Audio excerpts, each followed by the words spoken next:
श्री शिवाय नमस्तुभ्यं। श्री शिवाय नमस्तुभ्यं। राधे राधे दोस्तों, जय श्री कृष्णा।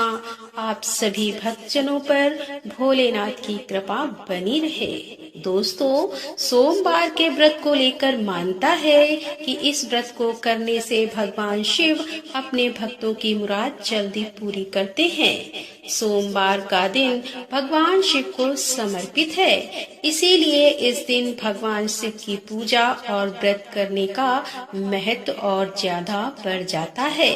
यदि आप सोमवार के व्रत करते हैं तो आपको सोमवार व्रत कथा पढ़ना बेहद जरूरी है, क्योंकि इसके बिना आपका व्रत अधूरा माना जाता है। तो आइए सुनते हैं सोमवार की व्रत कथा। एक बार किसी एक नगर में एक साहूकार था। उसके घर में धन की कोई कमी नहीं थी, लेकिन कोई संतान न होने के कारण वह बहुत दुखी था। संतान प्राप्ति के लिए वह हर सोमवार को व्रत रखता था और पूरी श्रद्धा के साथ शिव मंदिर जाकर भगवान शिव और माता पार्वती की पूजा करता था। उसकी भक्ति देखकर एक दिन माँ पार्वती प्रसन्न होकर भगवान शिव से साहूकार की मनोकामना पूर्ण करने का निवेदन किया। पार्वती जी के आग्रह पर भगवान शिव ने कहा कि हे पार्वती, इस संसार में हर प्राणी को उसके कर्मों का फल मिलता है और जिसके भाग्य में जो हो उसे भोगना ही पड़ता है। लेकिन पार्वती जी ने साहूकार की भक्ति देखकर उसकी मनोकामना पूर्ण करने की इच्छा व्यक्त की। माता पार्वती के आग्रह पर शिव जी ने साहूकार को पुत्र प्राप्ति का वरदान तो दे दिया, लेकिन उन्होंने बताया कि यह बालक 12 वर्ष तक ही जीवित रहेगा। माता पार्वती और भगवान शिव की बातचीत को साहूकार सुन रहा था, इसीलिए उसे ना तो इस बात की खुशी थी और ना ही दुख था। वह पहले की भांति शिव जी की पूजा करता रहा। कुछ समय के बाद साहूकार की पत्नी ने एक पुत्र को जन्म दिया। जब वह बालक 11 वर्ष का हुआ तो उसे पढ़ने के लिए काशी भेज दिया गया। साहूकार ने पुत्र के मामा को बुलाकर उसे बहुत सारा धन देते हुए कहा कि तुम इस बालक को काशी विद्या प्राप्ति के लिए ले जाओ। तुम लोग रास्ते में यज्ञ कराते जाना और ब्राह्मणों को भोजन दक्षिणा देते हुए जाना। दोनों मामा भांजे इसी तरह यज्ञ कराते और ब्राह्मणों को दान दक्षिणा देते काशी नगरी निकल पड़ी।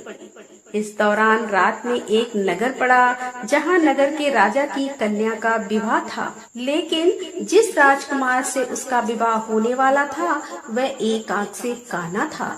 राजकुमार के पिता ने अपने पुत्र के काना होने की बात को छुपाने के लिए सोचा, क्योंकि ना उसने साहूकार के पुत्र को दूल्हा बनाकर राजकुमारी से विवाह करा दूं, विवाह के बाद इसको धन देकर विदा कर दूंगा और राजकुमारी को अपने नगर ले जाऊंगा। लड़के को दूल्हे के वस्त्र पहनाकर राजकुमारी से विवाह करा दिया गया। साहूकार का पुत्र ईमानदार था, उसे यह बात सही नहीं लगी, इसीलिए उसने अवसर पाकर राजकुमारी के दुपट्टे पर लिखा कि तुम्हारा विवाह तो मेरे साथ हुआ है, लेकिन जिस राजकुमार के संग तुम्हें भेजा जाएगा वह एक आंख से काना है। मैं तो काशी पढ़ने जा रहा हूँ। जब राजकुमारी ने चुन्नी पर लिखी बातें पढ़ी तो उसने अपने माता पिता को यह बात बताई। राजा ने अपनी पुत्री को विदा नहीं किया, फिर बारात वापस चली गई। दूसरी ओर साहूकार का लड़का और उसका मामा काशी पहुँचे और वहां जाकर उन्होंने यज्ञ किया। जिस दिन लड़का 12 साल का हुआ उस दिन भी यज्ञ का आयोजन था। लड़के ने अपने मामा से कहा कि मेरी तबीयत कुछ ठीक नहीं है। मामा ने कहा कि तुम अंदर जाकर आराम कर लो। शिव जी के वरदान के अनुसार कुछ ही देर में उस बालक के प्राण निकल गए। मृत भांजे को देख उसके मामा ने विलाप करना शुरू किया। संयोग बस उसी समय शिव जी और माता पार्वती उधर से जा रहे थे। पार्वती माता ने भोलेनाथ से कहा कि स्वामी, मुझे इसके रोने के स्वर सहन नहीं हो पा रहे हैं, इस व्यक्ति के कष्ट को अवश्य दूर करे।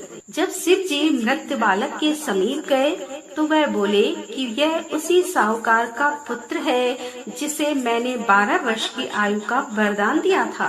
अब इसकी आयु पूरी हो चुकी है। लेकिन म्रात भाव से विभोर माता पार्वती ने कहा कि हे महादेव, आप इस बालक को और आयु देने की कृपा करें, अन्यथा इसके वियोग में इसके माता पिता भी तड़प तड़प कर मर जाएंगे। माता पार्वती के पुनः आग्रह पर भगवान शिव ने उस लड़के को जीवित होने का वरदान दिया। शिव जी की कृपा से वह लड़का जीवित हो गया। शिक्षा पूरी करके लड़का मामा के साथ अपने नगर की ओर वापस चल दिया। दोनों चलते हुए उसी नगर में पहुँचे जहाँ उसका विवाह हुआ था।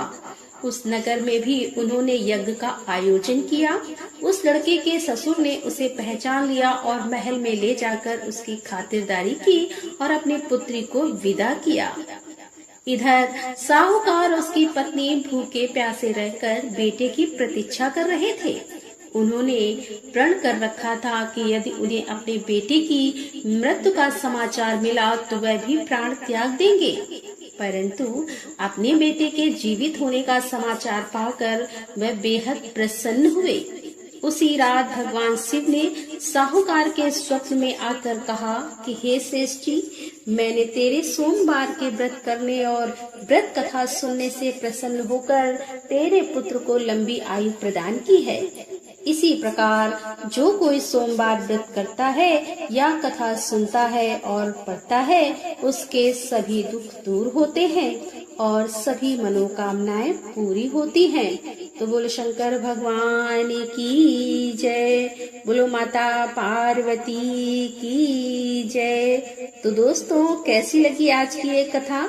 यदि कथा पसंद आई हो तो वीडियो को लाइक करें, दोस्तों के साथ शेयर करें और हमारे चैनल पर पहली बार आ रहे हैं और अभी तक आपने हमारे चैनल को सब्सक्राइब नहीं किया है तो कृपया हमारे चैनल को सब्सक्राइब कर लें। मिलते हैं अगले वीडियो के साथ। तब तक के लिए राधे राधे, जय श्री कृष्णा, हर हर महादेव, जय भोलेनाथ की।